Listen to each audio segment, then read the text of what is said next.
نبی صلی اللہ علیہ وسلم نے فرمایا اللہ کے نزدیک سب سے عظیم ترین دن 10 ذی الحجہ ہے اور پھر 8 ذی الحجہ ہے، اور رسول اللہ صلی اللہ علیہ وسلم کے سامنے قربانی کے 5-6 اونٹوں کو پیش کیا گیا، جن میں سے ہر ایک نبی صلی اللہ علیہ وسلم کے قریب ہونے کی کوشش کر رہا تھا کہ پہلے اسے ذبح کریں آپ۔ اور قربانی کا لفظ قرب سے ہے، یعنی قربانی کا فلسفہ کیا ہے کہ اللہ کی خاطر خون بہا کر اللہ کا شکر ادا کرتے ہوئے اللہ کے قریب ہونا، اور یہ نبی صلی اللہ علیہ وسلم کی سنت ہے۔ آپ نے اپنی امت کو تاکید کی کیا لوگوں ہر سال ہر گھر والوں پر قربانی ہے، اس میں یہ نہیں کہا جس کے پاس اتنا مال، یعنی جس کے پاس وسعت ہو، اور ایک قربانی سارے گھر والوں کی طرف سے کافی ہو جاتی ہے۔ امامہ بن سہل کہتے ہیں ہم مدینہ منورہ میں قربانی کے جانور کو کھلا پھلا کر قربہ کیا کرتے تھے، اور عام مسلمان بھی قربانی کے جانور کو اسی طرح یعنی کہ اس کو خوب صحت مند کرتے تھے۔ اور نبی صلی اللہ علیہ وسلم نے یہ بھی فرمایا تمہارا قربانی کرنا یہ تمہارے لیے تمہارے رب کے پاس ذخیرہ کر دی جاتی ہے، اور جو قربانی کی استطاعت نہیں رکھتا وہ بھی قربانی کا اجر پا سکتا ہے۔ کیسے؟ سیدنا عبداللہ بن عمرو بن العاص سے روایت ہے، یقیناً نبی صلی اللہ علیہ وسلم نے ارشاد فرمایا مجھے یوم الاضحیٰ کو عید کا حکم دیا گیا ہے، اسے اللہ تعالیٰ نے اس امت کے لیے مقرر کیا ہے۔ ایک آدمی نے کہا مجھے یہ بتائیں کہ اگر میں قربانی کے لیے دودھ دینے والی بکری کے سوا کچھ نہ پاؤں تو کیا اس کی قربانی کر دوں؟ آپ نے فرمایا نہیں، کیونکہ گھر میں اسی سے دودھ پیتے ہو، اس کو بھی کر دیا تو باقی کیا بچے گا، لیکن تم اپنے بال ناخن تراش لینا یعنی عید کے دن، اور اپنی مونچھیں کاٹ لینا اور اپنے انڈر لیگز بال کو مونڈ دینا، اللہ کے ہاں یہ تیری پوری قربانی شمار ہو۔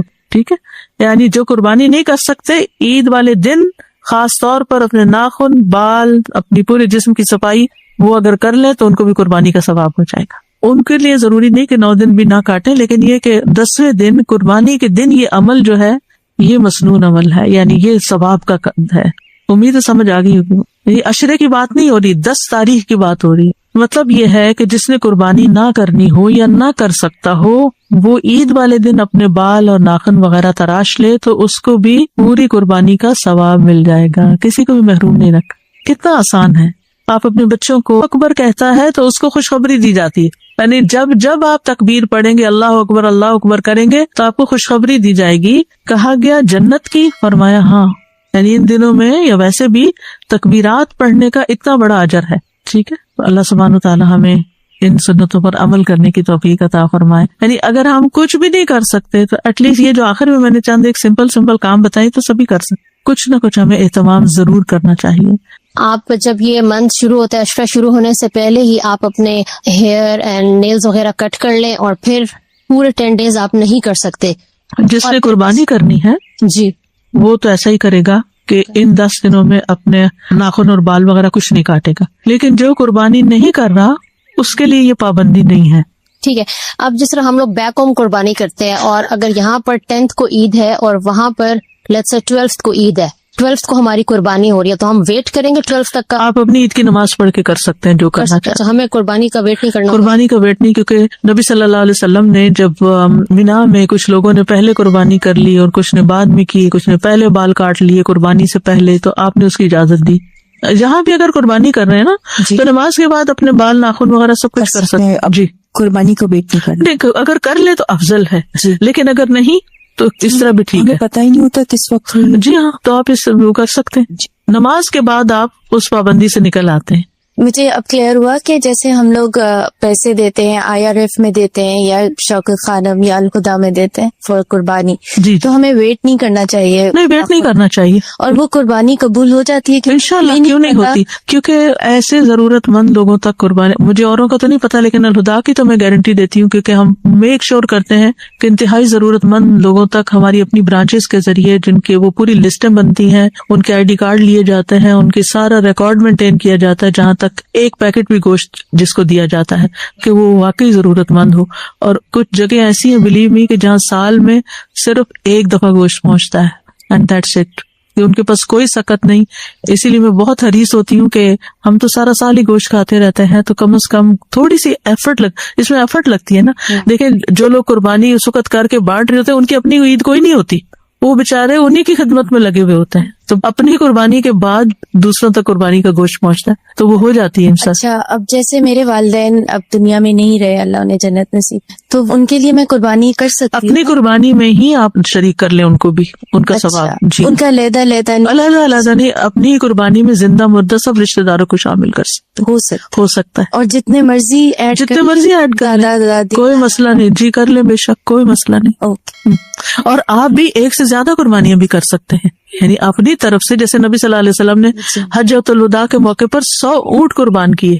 اور کوئی بھی یعنی ضروری نہیں ہے، ایک تو منیمم ہے، اگر ایک سے زیادہ کرنا چاہیں تو. مطلب میں یہ لالچ نہیں کروں کہ یہ میرے ابو الگ الگ کرنے کی ابو کے لیے یا امی کے لیے، جو بھی کریں ان سب میں ان کو بھی شامل کر لیں. استاذہ جی، یہ تو کلیریفائی ہو گیا جو فوت شدہ رشتے دار ہیں.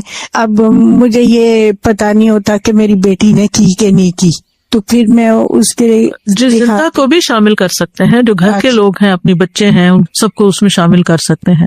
لیکن اگر بیٹی بڑی ہے تو اس کو بتانا چاہیے کہ وہ کرے، اگر وہ صاحب استطاعت ہے تو. جی استاذہ جی، بس اسی سے ریلیٹڈ کلیریفیکیشن تھی. جیسے حیات فیملی ممبرز ہوتے ہیں تو جو ہیڈ آف فیملی ہے وہ ایک قربانی کرا، تو اس کے لیے ضروری ہے کہ وہ اپنی نیت میں شامل کرے کہ میں اپنے بیوی بچوں کے لیے بھی کر رہا ہوں، یا گھر والوں کی طرف سے کرے، وہ اس کو نیت کرنی پڑے گی. جی ہاں، اپنی بیوی کی طرف سے، اپنے بچوں کی طرف سے بھی. کچھ لوگ کہتے ہیں صدقہ بتا کے دینا چاہیے، کیا ہم اپنے غریب رشتہ داروں کو صدقہ بتا کے دیں تو مشکل ہوتا ہے، تو صدقے کی وضاحت کرتے ہیں. اصل میں اسلام میں صدقے کی بہت وسعت ہے. صدقہ مال کا بھی ہے، صدقہ وقت کا بھی ہے، صدقہ علم کا بھی ہے، صدقہ کیش کا بھی ہے، کائنڈ کا بھی ہے. تو بتانے کی کسی کو کوئی ضرورت نہیں ہے. ہر نیکی، حدیث میں آتا ہے کل معروف ان صدقہ. تمہارا اپنے بھائی کے ڈول میں پانی ڈال دینا، مثلاً کسی کے پانی پی رہے آپ جگ پور کر دیتے ہیں سب کا، یہ بھی آپ کی طرف سے صدقہ ہو جاتا ہے. ٹھیک ہے. استاذہ اور ایک چیز پوچھنا چاہ رہی تھی، جو ناخن اور بال کاٹنے کی ممانعت ہے تو یہ مکروہ ہے یا حرام ہے؟ اگر کوئی کاٹ لیتا ہے بھول کے تو کچھ بھی ہو سکتا ہے، اگر جان بوجھ کر کوئی اس کا فدیہ نہیں ہے، بس مستحب ہے نا. آپ نے ایک نیکی کا موقع گنوا دیا. ایک گائے میں 7 حصے ہوتے بولتے ہیں، تو اس میں بھی آپ اتنے حصے ایڈ کر سکتے ہیں کیا؟ جی ہاں، ایک گائے میں 7 حصے ہے تو آپ پوری گائے بھی کر سکتے ہیں. پوری گائے کر رہے ہیں، لیکن ہم اور ایڈیشنل ایڈ کر سکتے ہیں اونلی 7 پیپل، یا آپ یہ کہنا ہے only 7 people. Then how can آپ بول رہے ہیں کہ بھائی اگر ایک قربانی دے دیں تو یو کین ایڈ پیپل؟ نہیں، اس کے ثواب میں سب کو شریک کر سکتے ہیں، لیکن اگر کوئی انڈیپینڈنٹلی 7 لوگ قربانی کرنا چاہتے ہیں تو وہ 7 ایک گائے میں بھی شریک ہو سکتے ہیں، جو انڈیپینڈنٹ قربانی کرنے والے ہیں. جی. لیکن اگر آپ نے ایک حصہ لیا اور ایک حصے میں اپنے سب گھر والوں کو شامل کر لیا تو وہ ہو سکتے ہیں، ان کو ثواب ملے گا. استاذہ امت کی طرف سے اگر ہم کر دیتے ہیں تو وہ پھر سارے شامل ہو جائیں گے نا؟ جی نیت کر لیں کہ اللہ تعالیٰ سب کو ثواب پہنچا دے. گوشت آپ بھی کھائیں، کیا یہ ضرور؟ نبی صلی اللہ علیہ وسلم نے جب 100 قربانیاں کی تھیں تو آپ نے ہر اونٹ کا ایک ایک ٹکڑا لیا تھا اور وہ ایک جگہ پر پکایا گیا. آپ نے اس کا شوربہ بھی کیا اور اس کو گوشت بھی کھایا. اس سے یہ پتہ چلتا ہے کہ قربانی کے گوشت میں سے خود بھی کھانا چاہیے. قرآن مجید میں آتا ہے کلوا منہا وأطعموا البائس الفقیر، اس میں سے خود بھی کھاؤ اور محتاج فقیر کو بھی کھلاؤ. تو افضل ہے، پسندیدہ ہے کہ خود کھایا جائے. لیکن اگر کسی کو گوشت سے الرجی ہے، نہیں کھانا چاہتا تو اور بات. السلام علیکم ورحمۃ اللہ. آن لائن کوشچن ہے کہ اگر ان میرڈ لڑکی اپنی جاب کر رہی ہے تو وہ اس میں سے قربانی کر سکتی ہے اپنی الگ سے؟ بالکل کر سکتی ہے. اگر وہ کرنا چاہے تو وہ خود کرے، بہت اچھی بات ہے. لیکن اگر وہ نہیں کرنا چاہتی تو اس کے والد جو کر رہے ہیں اس میں اس کو بھی شریک کر سکتے ہیں. ایک اور کوشچن کا یہ ہے کہ اگر ہسبینڈ حج پہ ہے تو وائف نہیں حج پہ، تو وہ ہسبینڈ تو حج پہ جو قربانی کریں گے تو وہ پوری فیملی کی طرف سے ہوگی یا وائف؟ نہیں، حج کی قربانی صرف حاجی کے لیے ہوگی. حج کی قربانی کو ہدی کہا جاتا ہے، اس کا نام بھی فرق ہے. اور جو بیک ہوم کرتے ہیں وہ ادھیہ کہلاتی ہے. عید الاضحیٰ اسی سے ہے، اس کو ادھیہ کہتے ہیں. ادھیہ میں شریک کر سکتے ہیں لیکن اس میں نہیں کسی کو شریک کر سکتے. ہدی میں، ہدی صرف حج کرنے والے کی طرف سے ہی ہوگی. اگر 2 میاں بیوی حج کریں تو 2 قربانیاں کرنی ہوگی، اور ایک ہی موقع پر آپ ادھیہ بھی کر سکتے ہیں اور ہدی بھی کر سکتے ہیں. یعنی اگر آپ حج کرنے کے لیے گئے ہیں تو آپ وہاں پر اپنی حج کی قربانی بھی کر لیں جو شکرانے کے طور پر وہاں، اور بیک ہوم بھی اپنی عید کی قربانی کر سکتے ہیں.